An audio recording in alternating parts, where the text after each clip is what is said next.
wherever the file is. And as you can see, this is browse me for where I actually last saved it. And I've got my CSV file. So you can just choose wherever the location is of the file, and then it'll appear on the left hand side here. So you just choose that one, hit OK, and what that will do is that will hit OK again, and it'll open up this define column window. Okay, and what it does is it tries to match up the columns for yourself.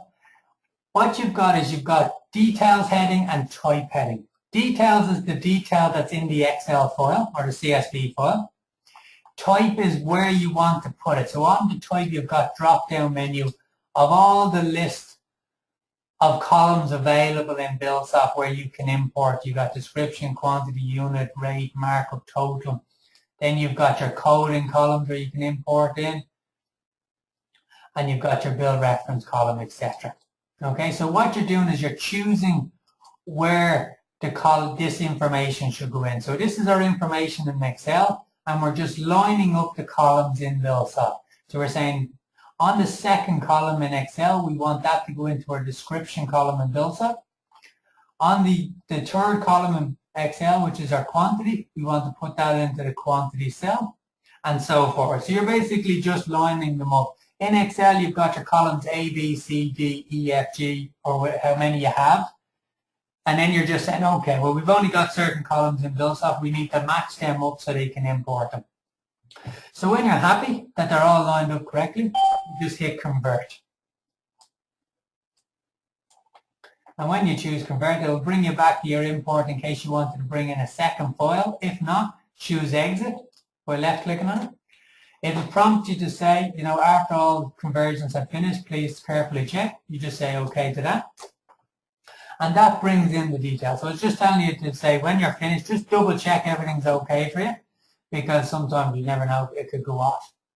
Now the description on your job summary will pick up the name or the description on the first line in your Excel file. In our case it was shoring. So I'll just overwrite that, right, because this is our substructure trade.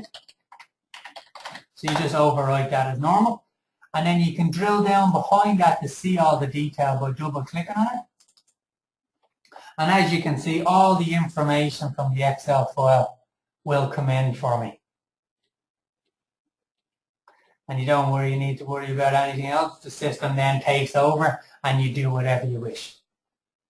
So as you can see, going out of it, Buildsoft to Excel is a little bit easier than coming in. But all you got to do is make sure that you line up the columns on the define columns window, and it will import it in for you. Okay, so that's your Excel import.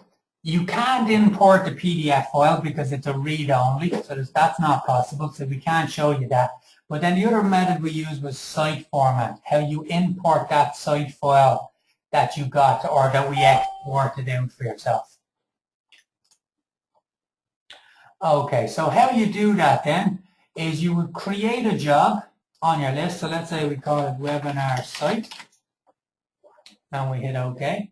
Now the reason I'm creating a new job on my list is that you can't merge a site file with an existing job on an import procedure. So you're always better off importing, or make sure you have a blank job on your list that you're going to do this to, because it will overwrite data in an existing job.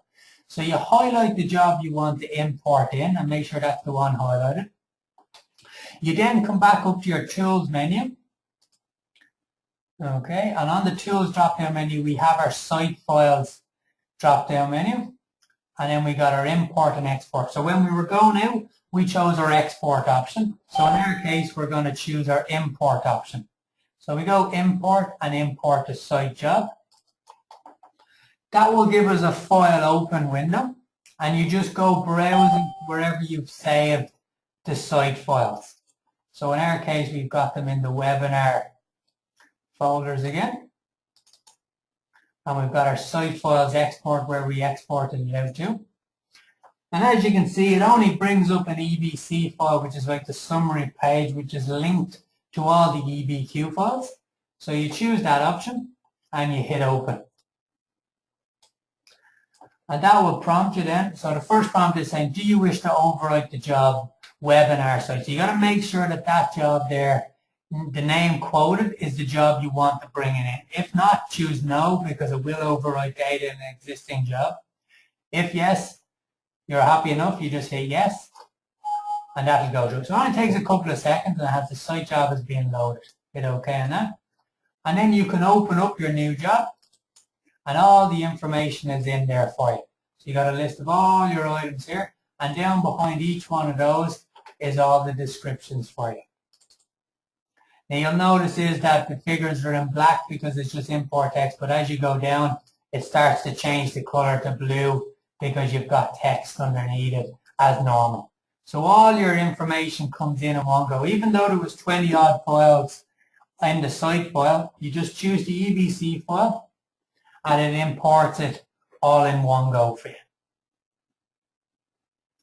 Okay, well listen, I'm going to turn back on your microphones now, so if you have any questions, and if you don't have a microphone, just type it into the bottom little text box. If you do, ask away and we can go through them for yourself. So everyone's mic's turned back on. So if you have any questions, please ask away.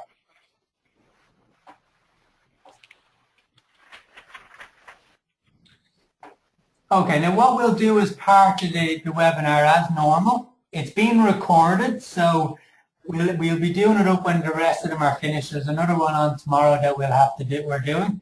So it'll be recorded on that, and then what we'll do is we'll send out the email with all the documentation to back up everything you see, so you have access to it at a later date should you need it.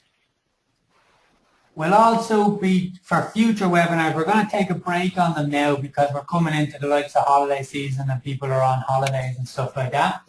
So, we'll be probably taking a break of around 4 to 5 weeks. So we'll be sending out emails with the next batch of what we're going to cover. But in the meantime, if you do have any feedback on them, or if you have any suggestions of stuff you'd like to cover or you'd like us to recover that we've already done, just drop me an email from the invitation and I'll add it to the list so we can actually we can get going on it. So I've just got a question there from Don. He's asking if we have Acrobat, do you need to download PDF 995? The answer to that, Don, is no. If you have Adobe Acrobat, the full version, and you have a PDF writer, you don't need the PDF 995. Just make sure that you have, it's not just Adobe Reader, and you do have the writer versions, because there is 2 versions of Adobe, because the free one, the Reader, comes loaded with your PC. The writer is extra, and you do have to purchase Acrobat, but you might have it from previous, so then you're okay to use that one. It is the preferred one because it's Adobe free, it's Adobe made. Has anyone else got any questions?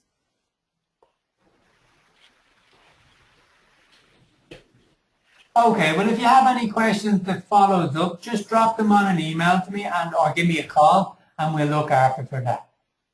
Okay, well listen, if everyone's happy enough with that, we'll leave it today. And thank you very much for your time. And sure, hopefully we'll see you soon at the next webinar. Okay, take care guys.